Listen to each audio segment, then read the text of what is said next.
Assalamualaikum warahmatullahi wabarakatuh. Selamat siang sahabat medisin semua. Perkenalkan saya Mursyid Naufal dari Medisin. Hari ini kita akan menjelaskan terkait dengan cara penggunaan CMRS dengan integrasi aplikasi Vclaim dan antrian rumah sakit.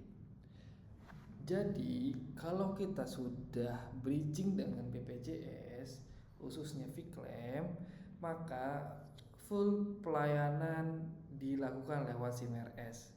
Baik itu panggilan antrian, baik itu nanti pembuatan SEP, surat kontrol, rawat inap, dan seterusnya. Nah, bagaimana cara penggunaannya? Hari ini kita akan bahas secara bersama-sama. Yang pertama, kita akan membahas terkait dengan mapping poli dan mapping dokter. Yang kedua, kita akan membahas bagaimana cara melayani lewat anjungan mandiri lewat CMRS. Dan yang ketiga, bagaimana cara membentuk SEP pelayanan, baik itu nanti dari FKTP tingkat 1, kontrol ataupun yang lainnya. Dan yang kelima sampai kita masuk pada sisi proses pelayanannya. Kenapa pelayanan? Karena pelayanan ini penting untuk kita mengirimkan tax ID 1 sampai dengan 7 yang diberikan oleh BPJS.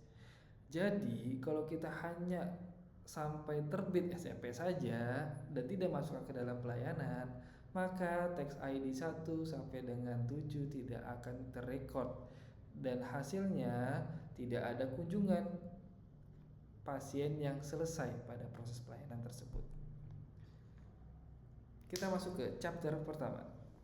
Bagian pertama, kita akan melakukan mapping poli terlebih dahulu.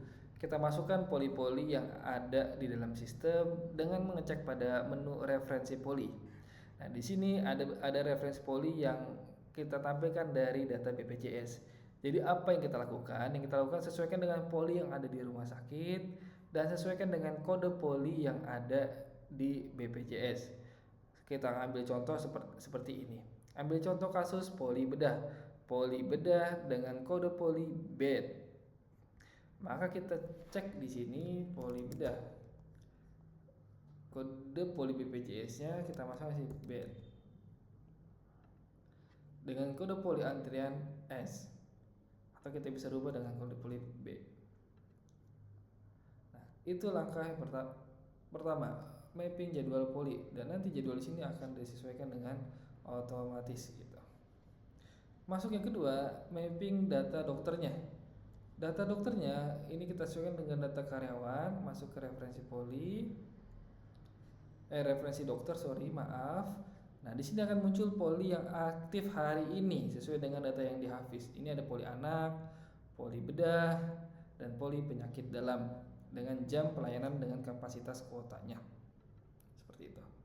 Oke, kita lanjut. Ini sudah kita mapping, misalkan bedah.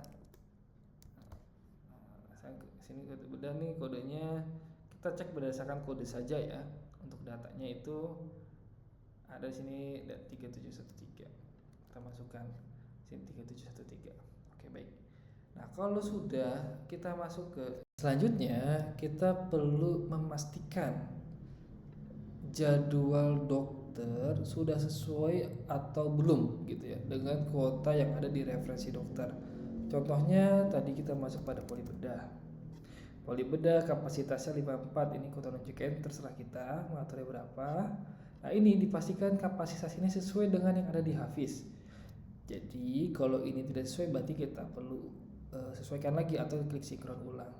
Berikut pun lihat jadwalnya. Jadwal di sini harus sama dengan yang ada di Hafiz. Kita perlu memastikan hal tersebut gitu ya. Untuk memastikannya kita cek saja pada menu referensi dokter. Nah, pada menu referensi dokter ini dia akan langsung otomatis sinkron sebenarnya kepada menu di poli dokter tadi atau di ruangan dokter tadi.